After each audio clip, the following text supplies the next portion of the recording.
Alang sa pagtuon sa mensahe sa Ginoo. Kindly open our Bible. In Book of John, ngayon ako matagusa ang atong ipayro na atong kagalingon diya sa pagtuon sa mensahe sa Ginoo. Atong i-aside, set aside mga butang no nga makadisturb sa atong pagpamatik sa mensahe sa Ginoo. Okay? Tungod ang pagdiskut sa pagtuon o sa pagpamatik sa mensahe sa Ginoo, ang Dios na ibalusab sa atong kasing-kasing. Amen? So, alam sa itong pagtuon karon sa mensahe sa Ginoo, atong abrihan ang atong matagusa nga Bible in Book of John chapter 2 verse 1 down to 10. Muni ang atong subutan karon sa John chapter 2 verse 1 down to 10. Ako kining pagabasahon ang verse 1 down to 10. Magsundi lang sa limata samtang ako pagabasahon. Ang Biblia nagaingon sa sa John chapter 2 verse 1 down to 10. The Bible says, "On the third day there was a marriage in Cana of Galilee. And the mother of Jesus was there, and both Jesus was called, and his disciples to the marriage. And when they wanted wine, the mother of Jesus said unto him, They have no wine. Jesus said unto her, Woman, what have I to do with thee? Mine hour is not yet come. His mother said unto the servants, Whatsoever he saith unto you, do it. And they were set their 6 water pots of stone, after the manner of the purifying of the Jews, containing 2 or 3 firkins apiece. Jesus said unto them, Fill the water pots with water, and they filled them up to the brim. And he said unto them, Draw out now, and bear unto the governor of the feast, and they bear it. When the ruler of the feast had tasted the water that was made wine, and knew not whence it was, but the servants which drew the water knew, but governor of the feast called the bridegroom. And he said unto him, Every man at the beginning doth set forth good wine, and when a man have well drunk, then that which is worse, but thou hast kept the good wine until now. Ang Diyos magapanalangin sa iyong pulong na ibasa. Before nato ni padayon sa pagtuon, natong dukot ang mata, dukot ang ulog yung mata magamputa. Nalaigon, ug may gugmao na mo nga Diyos amahan pag-usab, amo kang gihangyo amahan nga samtang among pamation ang inyong mensahe. Mabasa Diyos gihangyo ang presensya nga may makikuban ka namo karon o Diyos pagtuloy ni ihatag mo naman ang lahitnon nga kaalam mo Diyos ug kanibalo imong ihatag o Diyos sa imong ubos nga langit Dios pagkasangyaw nini nga kung unsa man o Diyos ang imong gusto ipaabot karon Ginoo kung unsa man ang imong revelation kanamo nga tanan karon nga taknas kapunon mao ni o Diyos ang among madala usab sa bisan pa man ngadto sa mong pag-uli sa mong panimalay. Bless man Lord bisan pa man ang mga namati usab dihugi Ginoo sa imong balaang espiritu nga ilang abrihan Ginoo ang ilang una-una kasagasin ilang isentro o Dios diha sa pagpamati sa imong mensahe. Bless ang imong pulong dasigang gipayang matagusa samtang ang ilang pamation ug among pamation Ginoo ang imong pulong. Dalaygon ka sa ngalan ni Jesus. Amen. Amen. So John chapter 2 verse 1 down to 10. Sa dili pa nato ni padayono no sa pagtuon atong ginatawag tema no sa bansalan naguluhan kini finding God's plan. Pangitaa ang ginatawag plano sa Dios sa imong kinabuhi. So karon ang subtopic atong isgutan karon, abide in God's plan. Pabilin diha sa plano sa Dios. Sa dictionary, but pasabot sa abide means to stay or live somewhere.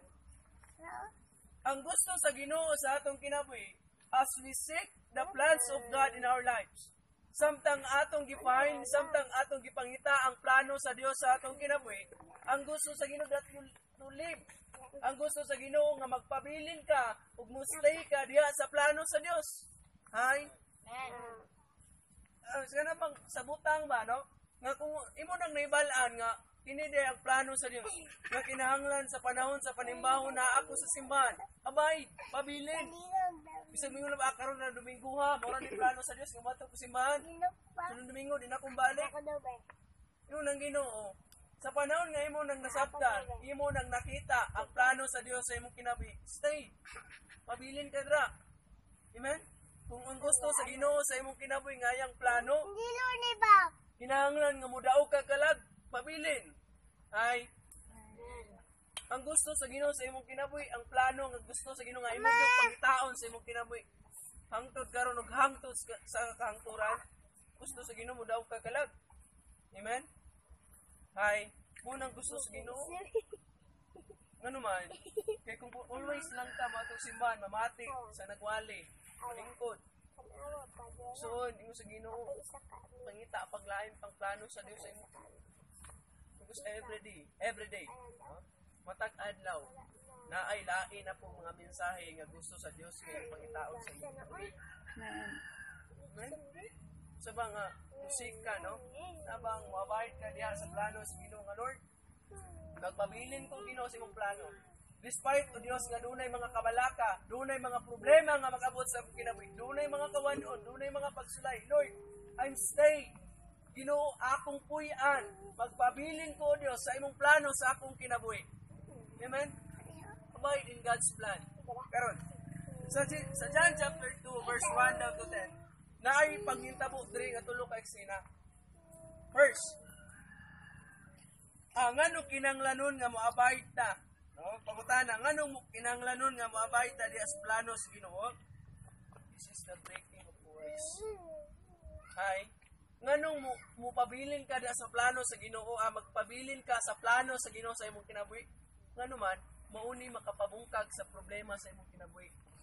Amen. Kaya bang pasabot ba nga, kung dunay mga problema nga mag-abot sa imong kinabuhi, maimo nang mabuak. Ngano man, naman ka nagstay, naman ka dira nagpuyo sa plano sa Ginoo. Ay, kung imong plano ang imong sundon, what will happen? Dintera ka problema. Ano, puminti magpakya sa plano sa Diyos. Kung wala ang plano sa Diyos, ay, diba you need to stay, to abide in God's plan, to breaking the words. Para maguba mo ang mga kamalaka sa kinabuhi kung nagpabili na kadiya sa plano sa Diyos. Amen? Karon, sa John chapter 2 verse 1 down to 10, naay pangintabo diri una naay pangintabo diri nga invitation. Invite God's plan. Imong imbitahon ang Ginoo sa imong plano. Wala example. Sa verse 1, on the third day there was a marriage in the Cana of Galilee. Naay kasal nga namugna. Ug ingon diri, and the mother of Jesus was there. Naapod ang mama ni Jesus. Ang mama ni Jesus? Mary. Ano ingon niya diri? And both Jesus was cold. Nganong usahay mamroblema ta sa atong kaugalingon? Nganong sige tagkabalaka? Nganong walay gana usahay nga mopadayon sa pagpangalaga diha sa Ginoo? Because of worries. May mga problema. Dahil mga kawadon, dahil mga discouragement. Usahay mga tao karon dili na magpabilin diha sa plano sa Ginoo. They work their own plan. Ay, huwi mo kaugalingong plano silang kinabuhi. Kung sa man niyo, inani na dyan ni Kristohanon. May pamanto sila, ninot pa magkayong simbahan. Ninot pa magkay sila kahimtang. Nga Lord, ako sige pangalagad si mga Lord. Nga, sila dato na. Pinapaday ka tuwing gusto Lord, nga mangalagad ko nimo nga masama po sila. Ingon rin sa verse 2, and both Jesus was good. That's why you need to invite God in your plan. Imbitahang Diyos. Amen? So, invite God in your plan. Kung sa mga plano karon nga nisulod sa imong kinabuhi, imbitaha ang Dios. Imbitaha ang Dios. Kung usahay gani sa ginaingon ko pa, daghang kabalaka nga maabot sa atong kinabuhi. Kung man mo gi-invite ang Dios.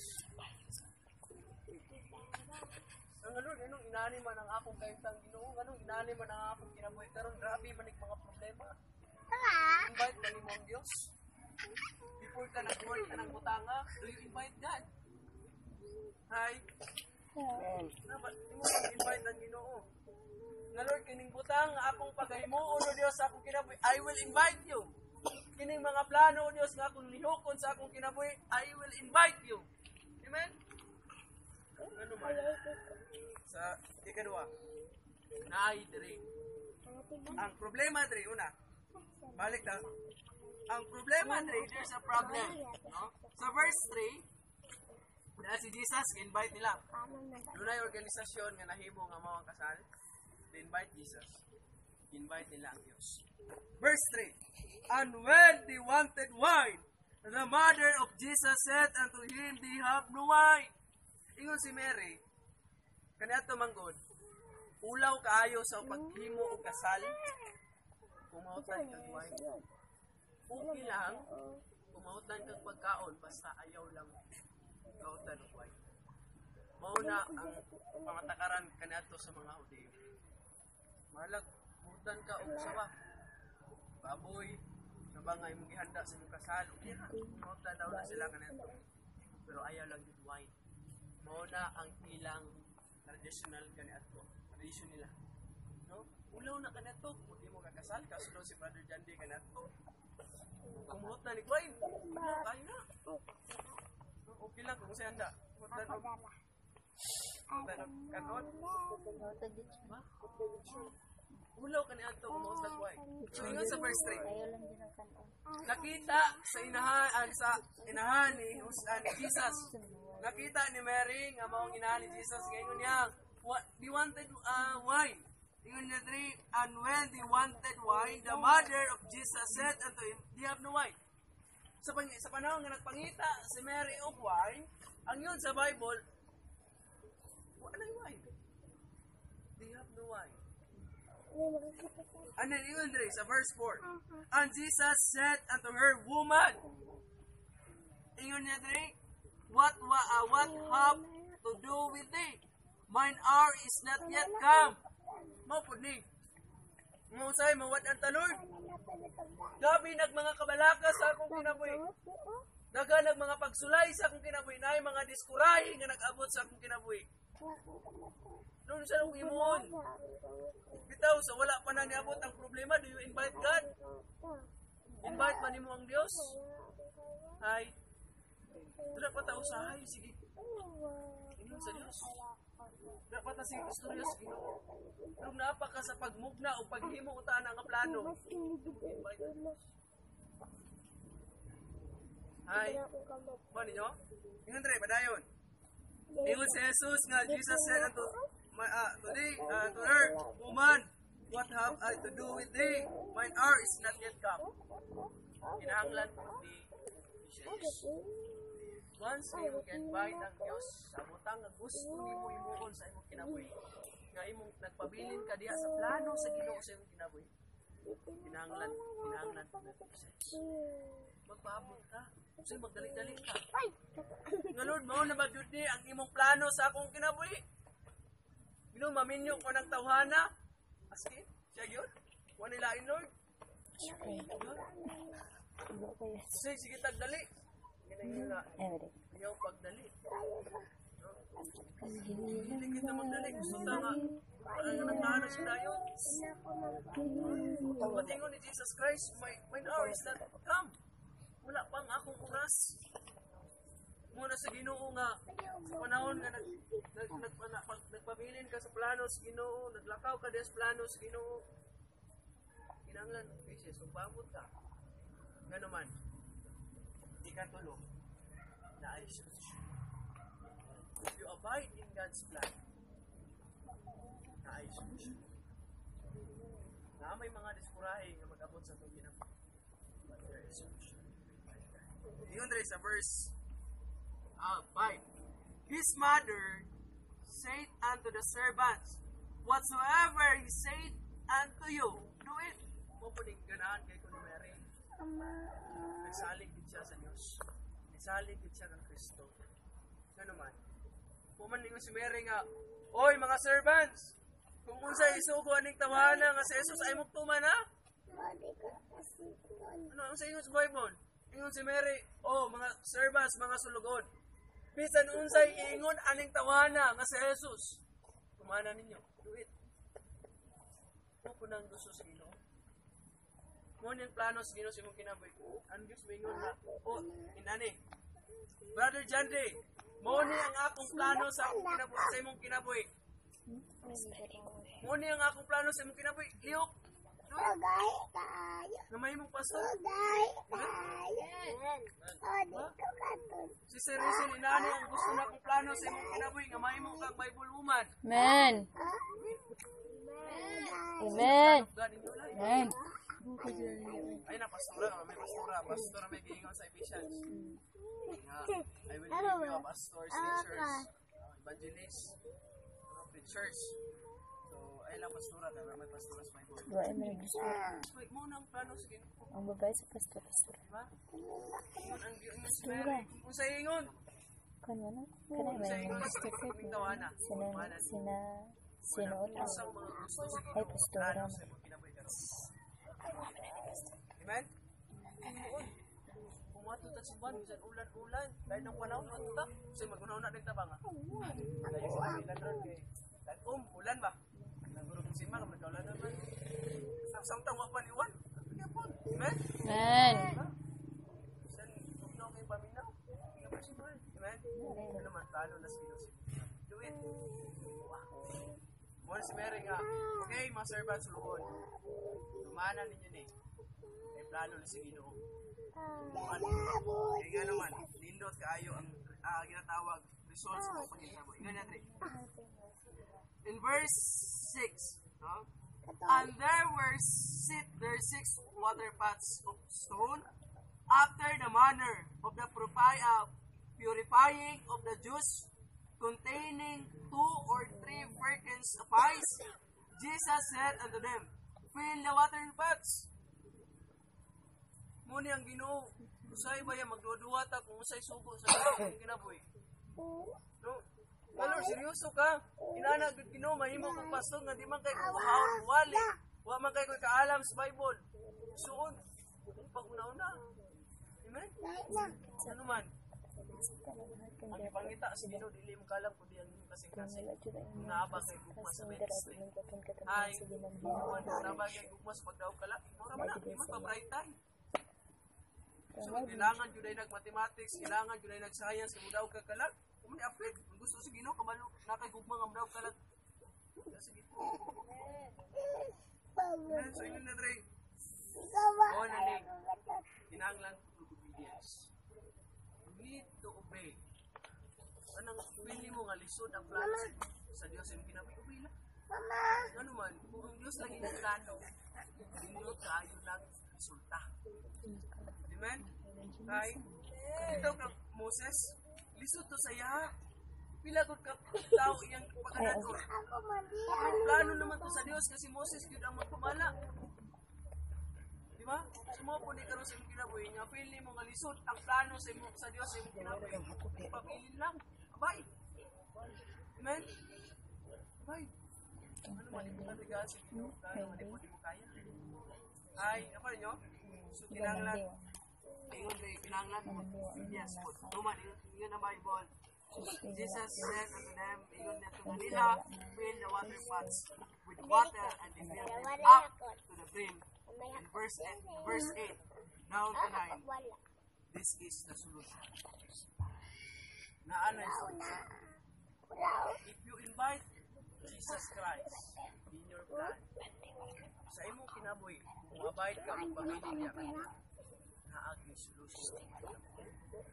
Naapay mga diskurahin nga may tabo sa panon nga nag-work na ta sa plano sa Ginoo sa atong kinabuhi. Sige na tagpangalagad, sige na tagsimba sa Dios. Pero naay mga time nga naay mga diskurahin, discouragement nga mag-abot sa atong kinabuhi. Don't worry. Kay ano, plano naman na sa Dios ang kinabuhi. Naay solusyon gyapon kami sa Dios. Awa sa solusyon nito.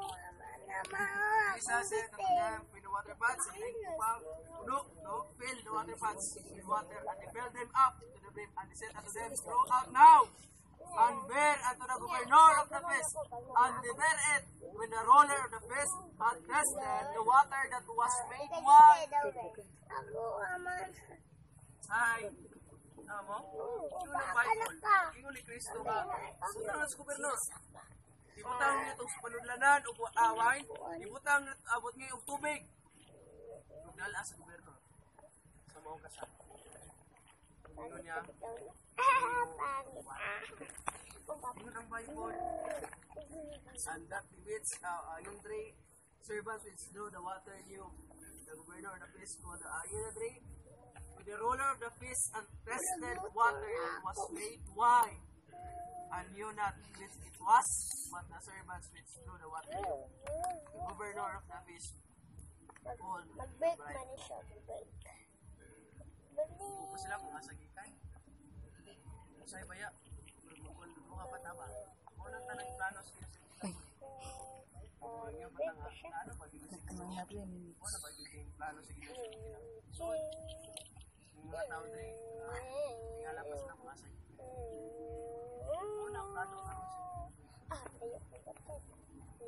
plano sa ginagawa, pag-ibig ka, may sa tanang utang ay pag-iiwan sa hindi mo ka ministry. Mga bata, mga bata, tuluan niyo. Ano, plano na sa Ginoo, pero ayaw kalimti, invite ang Diyos, invitahan ang Ginoo. Wadi Kung sa naman. mga plano karon kay mong nahulunaan sa imo. Wadi naman. Nga naman, ino kayong solution yun ito. Amazing kayo ang Ginoo. Kaya naman, ingon na diri last na Wadi naman. Liko-liko. said unto him, man and the remaining God sent for the good wine. And when we have drunk, then that it is worse, but thou hast kept the good wine. Padayon gapon ang maukasan. Because of Jesus Christ. Magpadayon ang imong paghimuon sa imong kinabuhi. Kung makabot nimo ang kadaugan despite sa mga problema, if you invite God. Ay, masulbaran lang ang tanang kabalaka sa imong kinabuhi. Usay man kung masipiyata, imang yun nato manikayan, sipiyata ba usay ato plano masunod? Yan anay problema. Pero yung nagalimting, baitahan lang gapon ng Diyos. Despite isa pa mas yung problema, imbitahan Ginoo, katagan ka niyang solusyon. Sa mga eskwelahan, yung you take the exam, sa mga klase ng mga naa sa eskwelahan, imbitahan ang Diyos. Marialas niyo na ang Diyos ang word, nakakag ng solusyon. Ibayain nato makaya ang tanan, wala ang tabang sa Diyos. Amen. Tama, salig sa itong kagaling. Kaya ang Diyos ng Diyos ang makahatag sa kaugan. So, ingon rin, ang John chapter 2 verse 1 to 10, this is the first miracle na nahimo ni Jesus Christ. This is the first Unang miracle. iko. Moni ang unang milagro na nahimo ni Jesus. Someday somehow, ang nitabo ani nindot kayo po. Yun niya. There is every sa verse 10, that is the beginning of this beginning of miracles in Jesus in the Cana of Galilee and manifested forth His glory. And Mama, His ako pang disciples, what happened? Believe. Tuo diya. yabay ako ng hindi. Muna igsoon sa atong kinabuhi. Kinahanglan, finding God's plan. Sa panahon na imong ipangita ang plano sa imong kinabuhi, you need to abide. Lord, I knew. Ako nang nakita ang Ginoo ang imong plano sa akong kinabuhi. Ako nang na-picture out, Lord, nga mao gyud ni imong plano sa akong kinabuhi. Then, you must abide in God's plan. Amen? Pabilin sa plano sa Diyos. Pangalagad ka, sige no, pabilin. Amen? Plano na sige sa ikaw. Kawat ako yung bang. Udaog ka kalag, pabilin. Despite nila yung mga magyaga-yaga sa di magulat na maligayan. Kapilan ang magyaga-yaga. Sa isa katuwing nga nag-evangelism ko. Sa isa katuwing the first year ko, 30 man kape. 30 kape na kung nadaog ka lang. Nasa lang, hapin ko na po na magpakla. Ano nang kapalipot. 30, gina-record mo ko na. Ano ito? Pila po itong tracks na atag. Kuha ni Pila po itong tracks na labay. Kung maglabay, matanan basahon, labay na na. Si Pastor pa po nito na po doon. Evangelism to si Pastor. Kapalit ako Pastor Wen? lagi ko.